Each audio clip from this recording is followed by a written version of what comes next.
rights do you think are most in need of protection today and why? I think one of the most important individual rights can be found in Article 3, Section 2, right to trial by jury. The framers also saw this as essential because coming from Britain, it could be judged by one biased judge, and now coming to the United States, your jury was composed of 12 reasonable people. Also in Article 1, Section 9, it protects the right to bills of attainder and ex post facto laws.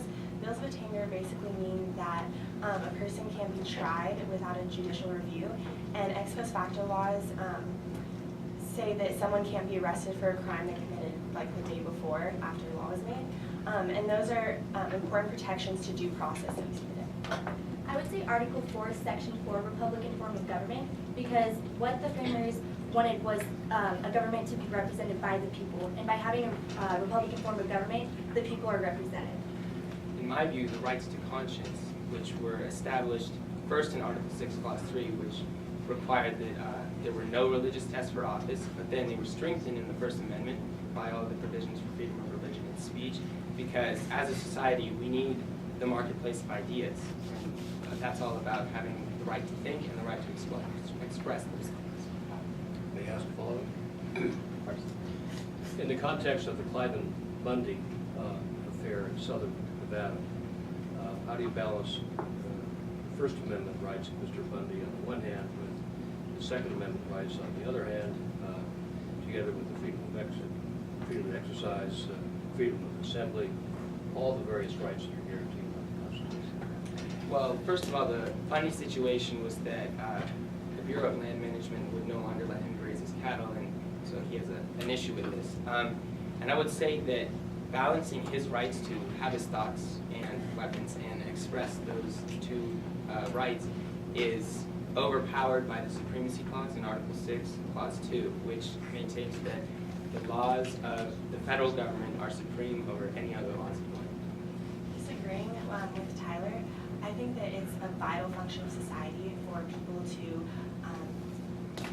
use their First Amendment rights, just because then they can show the government what they're angry about. Ma'am? Are there limitations on the speech one has the right to exercise, and the manner in which one exercises that First Amendment right to speak? Of course, If so, what are they? of course, there are limitations. We can see in the Ferguson example we used, some people did get a little bit rowdy and destructive, but overall it's important. And Martin Luther King said a riot is the voice of the unheard, and that's just saying that it's important for people, even if it is a riot, to show their dissatisfaction with the government. Also, with freedom of speech, people have the ability to say how they feel. If people are afraid that they can get in trouble for saying something that might be vulgar, then they're going to not exercise their right anymore because they're going to be afraid. The Supreme Court has also made several rulings about the limitations of free speech, and Schenck v. U.S., which was 1914, there was a man who was protesting the draft, and it was ruled that the clear and present danger doctrine was instituted by the Schenck v. U.S. decision, and this has continued on throughout the years and been reinterpreted. And in Brandenburg v. Ohio, there was a new standard which was eminent lawless action. So if a sort of speech would produce a lawless action, then it's not protected under the First Amendment. Okay. Not adding a Bill of Rights has been called the framers' greatest tactical error. Do you agree or disagree with that judgment, and why? I think it was very important to add a Bill of Rights. The Anti-Federalists wanted their rights specifically stated. Article 1, Section 8 simply implies due process through habeas corpus, ex post facto laws, and bills of attainder. However, in the Fifth Amendment, it specifies these rights. I'd like to agree with my colleague Josie and add that in Article 6, Clause 3, it states that no religious test can be imposed upon people running for office, and this has been clarified within the First Amendment previously. I would actually argue that the absence of a Bill of Rights at the Philadelphia Convention was the framers' greatest strength, because what the Anti-Federalists after the convention wanted, they wanted an entirely new convention. So they wanted to rewrite the Constitution. And one of the arguments that they found was the most helpful to them in trying to defeat the Constitution was the lack of a Bill of Rights. So once the Federalists said, okay, that's fine, we'll have a Bill of Rights, then the Constitution got ratified as the Federalists wanted it, and the Anti-Federalists did not get their second convention. So was the omission to start with just a very cool ploy? Well, there is the question on whether that was purposeful or not, but in my view, it ended up being the greatest strength of the framers. All right. How does the Constitution balance state powers with powers granted to the national government? The central government, I should say. In Article 6, Clause 2, it talks about the Constitution being the supreme law of the land. Without that clause, the Constitution would almost mean nothing, because that would mean states could override the federal government. However, the fact that the National Congress is the supreme law of the land is balanced by Article 1, Section 4, which says that states have the power to decide the time, place, and manner of the elections of those same representatives. So states are given a lot of power in how their representatives are chosen.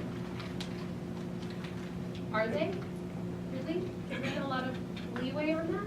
Well, unfortunately, the situation where that happened, where the Jim Crow laws and the institution of many grandfather clauses and poll taxes, the states were exercising their power over their elections. It didn't end up well, but they were certainly exercising power.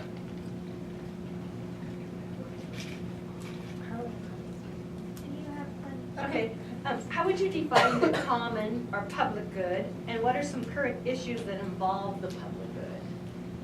I would define the common good as the greatest good for the greatest amount of people. As you can see in President Truman's executive order, he desegregated the military for the common good so that African Americans were able to fight. The common good can also be displayed in the Supreme Court case Korematsu v. U.S., where Korematsu violated the Espionage Act and the executive order to put all persons of Japanese descent into internment camps. However, the court ruled that the common good outweighed Korematsu's individual rights, the common good in this example being national security of the country. Another executive order would be by President Eisenhower when, after the decision by the Supreme Court in Brown v. Board of Education, he sent federal troops to Little Rock, Arkansas to desegregate their public schools. To answer the second part of your question about its relevancy to today, I think that one of the best examples of how the common good is being interpreted is with the institution of the Affordable Care Act. That was upheld in the Supreme Court case NFIB v. Sebelius as a exercise of Congress's taxing power in Article 1, Section 8. And so this tax is being imposed on everybody, but it's for the good of everybody in the sense that everyone is now required to have health care. Matt? Panel, what are your thoughts about how, if at all, the common good is served in the context of Twitter, Facebook, and other social media by either the central government or state governments limiting what one can say via the medium of social media? Well, I think that comes down to the arguments of state and federal governments suppressing things people say on social media is usually about, as in Schenck v. U.S., about not inciting a panic. And so if somebody starts, especially a government official, starts breaking secrecy rules maybe and starts tweeting something that's not true, then I think that the federal government or the state government has the right to step in and make sure that those statements don't go out. Where does the ultimate authority rest then, in your view, with the central government or with the state governments to exercise some form of restraint on the use of social media? Well, as seen in Article 6 again, the federal government is, or their laws are the supreme law of the land. However, the 10th Amendment gives reserved powers to the states, so I think it depends on what the topic of discussion is. May I follow up? I think we're out of time. time? Did anybody else want to add, since we have just like 30 seconds?